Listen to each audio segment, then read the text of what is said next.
How distracting would it be if I rocked this entire video? I'm gonna do my best to resist the urge to do that. I feel like I rock everywhere I go now. I'll be standing in church rocking, standing in the line at the grocery store to check out, and I'm rocking. It's just part of who I am. Before we get into the meat of the video and the main things that I want you to hear, the first thing that I want you to know is that I am not perfect. And I know no one's perfect, and we all know that nobody is perfect. But I'm really not perfect, and I'm not coming at this from a place of, I've never judged another mom in my life, or sitting here saying, shame on you for ever doing it. Okay, neither of those things are what's about to happen. Actually, the reason that I'm making this video is because the Lord totally exposed this whole habitual sin, is just what it was that I had in my life. And it's been very life-giving for me to contend with it and then be able to grow spiritually and come out of it. And I want the same thing for you. So today we're going to talk about judgment in motherhood. And I know we all know that moms are judged by other moms and judged in general, right? We all know that. But wow, once you become a mom, you really see that judgment just exists all around us, but mostly it exists within us. We are really hard on ourselves, and we're also really hard on other people. And I'm going to share a story about how judgment in motherhood really came to a head with me, because the Holy Spirit just completely convicted me, and I felt so terrible. And I still wrestle with just that, forgiving myself for those moments. So let's get into it. Okay, so the story is, it's pretty brief. I was sitting with a group of people, and a parent was letting their child nap for over 3 hours. Had long hit the 3-hour mark and was continuing to let them sleep. Maybe some of you moms gasped. Maybe you're like me in that moment. I gasped in my head. Would I ever tell a mom, why are you letting your baby nap? No, I'd never do that. So it was just in my head, and I gasped inside and thought, doesn't that person know that you're only supposed to let your kid nap for 2 hours because that's what the experts say? And I also thought, that baby's never going to sleep tonight. Why are you doing that? And after I had those thoughts and I continued to sit, I really felt this conviction of, am I suggesting that I know this child better than their parent? Because I don't, okay? So let that be a word for the wise. Throughout this whole video, I want you to remember, you don't know somebody else's kid better than they do. Okay? And you don't love that child more than they do. And we're all just doing our best, okay? And that's kind of the premise of the whole thing, is we all need to stop having ideas about the way someone's doing something. And we all need to just know that everybody's trying their best, and we all adore our children, okay? And that starts with me too, because I was doing it a lot. And so then enter into, I already had children when this scenario happened. I had just my son. And then I started to be kind of hyper aware that I am critiquing other parents here. I am doing this. And this is not good, right? And then you apply what I do for work, which is psychotherapy, and sitting with people who are terrified to go to the gym, right? They feel really uncomfy at the gym. They feel like they just don't want to go. And we're working through this whole thing of getting over the social anxiety of going to the gym, and realizing that you are afraid of judgment at the gym a lot because you judge other people when you're out and about. Your body thinks that this is really normal to judge. And so it just assumes everybody does that. And while I do know, let's just be honest, I do know a good amount of people judge, right? Part of it is how we keep ourselves safe, is we survey our surroundings, right? But on a deeper level, we do it because we get some satisfaction from it. And you're maybe thinking, no, I don't get satisfaction from that. Yeah, you probably do. Because when you not necessarily tear somebody down, but when you point out something they're doing wrong, it evens the playing field for you. It makes you feel less like a failure because now they have a wrong against them. Because you know you're not perfect, right? And so it's a really, really bad habit to be in. And it creates this continued cycle of hyper-awareness, of putting somebody kind of down in your head and then being able to feel better about yourself. And you'll notice now that I've planted the seed that maybe you do this, you'll notice it and you'll think, gal, why do I do that? You know? And it's just a bad habit and you can work on it. It's just a habit. It's not the end of the world. We can change those habits. But I want you to know that you are making yourself more insecure. Okay? And so for me to grow in my motherhood, for me to feel more confident in my skin as a mom, it required me to stop criticizing other moms in my head. Stop assuming I knew more than them. Because you know what? At the end of the day, this is a very big point from today that I want you to take to heart. You can know what all of the experts say. I am a researcher. I love to know about studies. I love to take courses and learn about things. I love it. But I can know all of that earthly stuff, right? I can be an expert in all the earthly things for parenting. And the Holy Spirit and the fruits of the Spirit will not shine through me, right? I can have kids who are sleep trained perfectly. I can have kids that are obedient, yes, mom children who do not act out. And they finish all of their broccoli every time. And I still do not have the fruits of the Spirit in me. And that's a really hard thing to sit with because some of us really struggle with some habitual sin and some issues of our flesh, right? Motherhood is the most sanctifying thing in the world. Again, I am not perfect. I do not sit here and say, I always have self-control. I always have patience, right? My tone is always filled with love and kindness. No, it is an ongoing process I am working so incredibly hard at, right? And I know you are too. I know you are. And I know it bothers you too.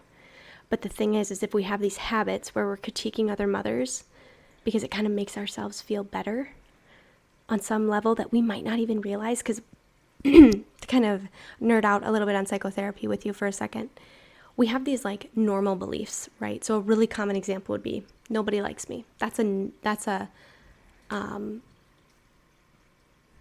thing that you feel. You feel really left out. It's like a surface level belief, we'd call it. But then you have these core beliefs that are way deep down inside. And your core belief down inside is maybe I'm a screw up, or I'm unlovable, or I'm worthless, right? And so when you believe that you're a screw up, you think nobody wants to be around me because I just don't do things right. So then of course in motherhood, I'm not going to do anything right either.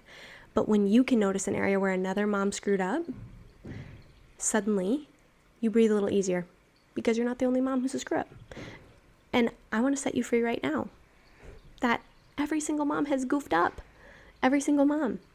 There's not a perfect mom. The enemy is keeping you really trapped in that place. You don't need to critique any other moms. You don't. Because none of us know exactly what we're doing. We are all just trying our darndest to love our kids with every single cell in our entire body and to have them know Christ and to show them what the fruits of the Spirit are like and how amazing they are as you walk with Christ throughout your life. That is what we're trying to do. While also being sinners and dealing with our own sin and dealing with our own hurts and lies that the enemy tells us. And so from here on out, I think you'll enjoy your motherhood so much more if you are not carrying around this idea that you need to be aware of what other moms are doing. It's none of your business, okay? It's none of your business what she's doing, if she's doing it to your standard or not, if you are better than her in a different area. If her kids can dribble a basketball like Michael Jordan, or paint like Bob Ross, it don't matter. It don't matter if your kids can only finger paint or if your kid can't dribble at all, right? It doesn't matter. My kids won't be able to dribble because I can't run and dribble at the same time. So my kids are, they're really in trouble.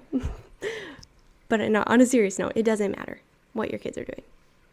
What their kids are doing, what your kids are doing, it's not a competition, and somehow it doesn't equal your worth either. It doesn't. And so your kid might not sleep through the night, right? And theirs might. And that's not because fundamentally you're a bad mom.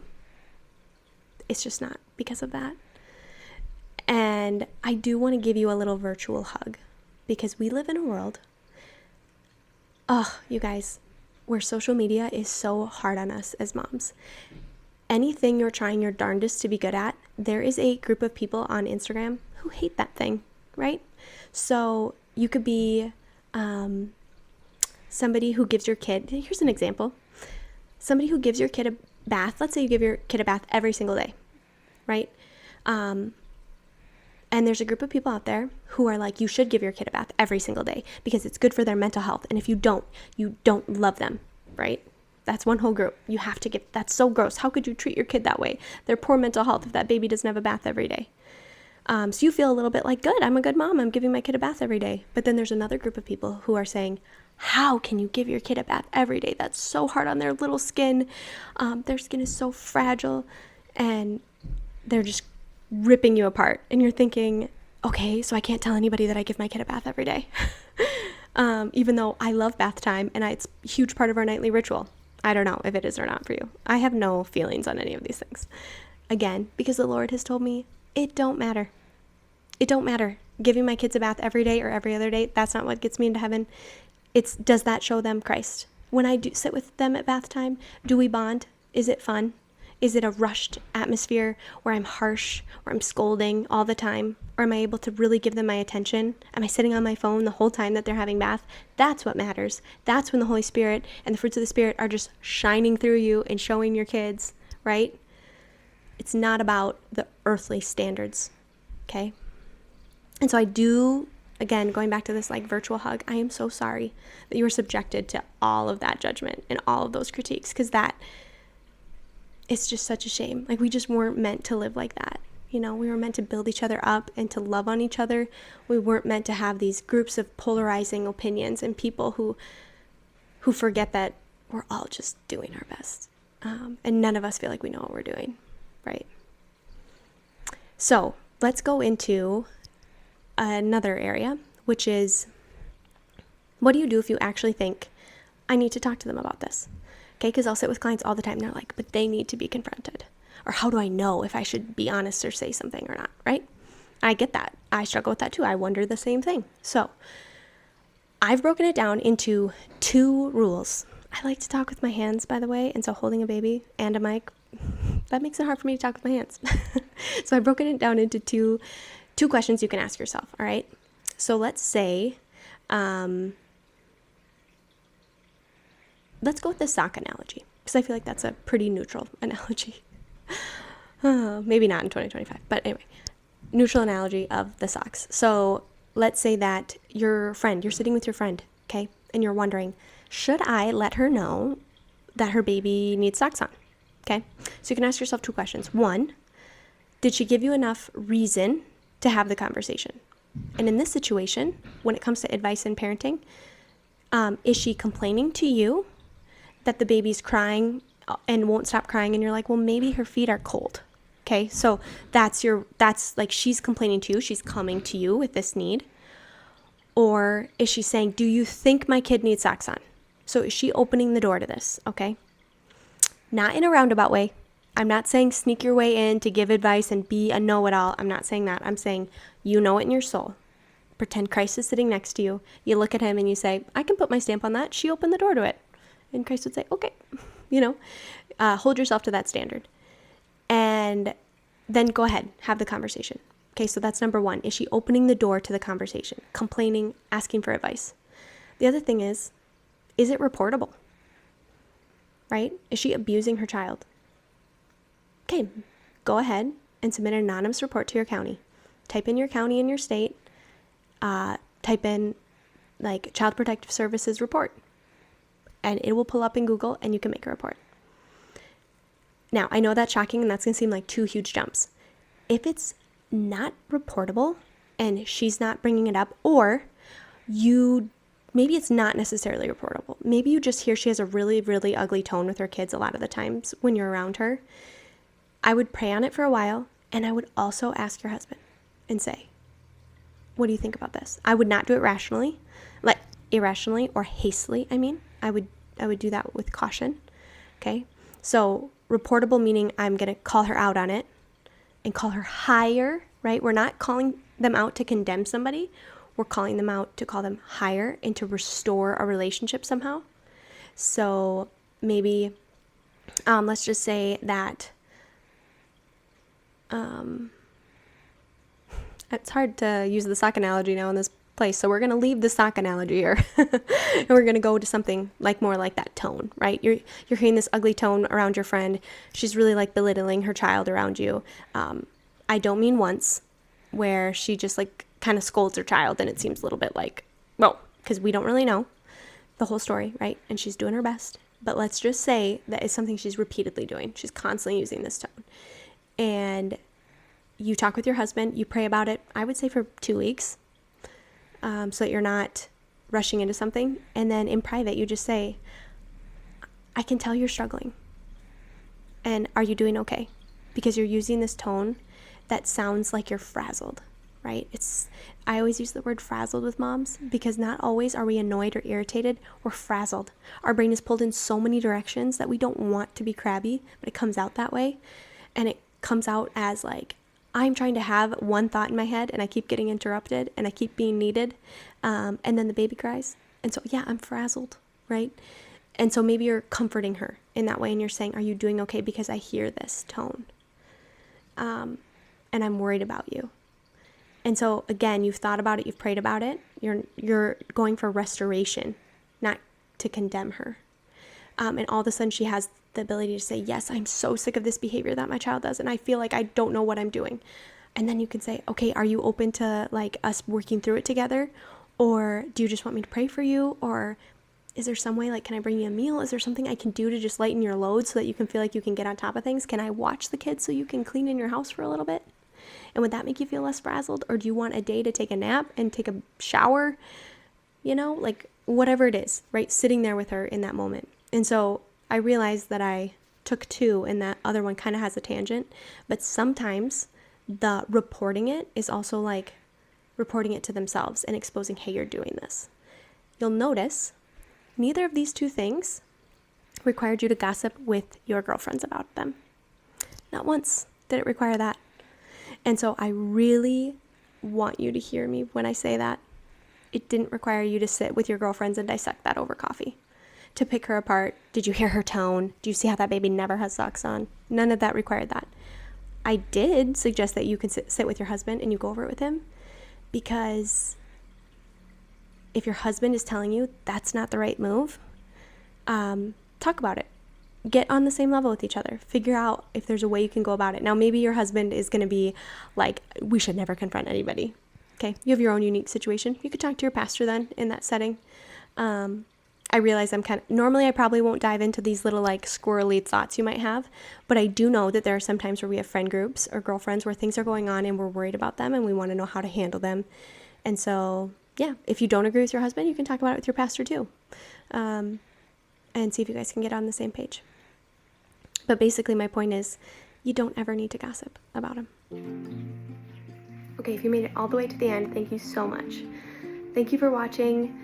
I would ask one favor from you, which is that you like and subscribe to my channel, not for me, but to tell the algorithm on YouTube that you liked this video and that it was worth your time.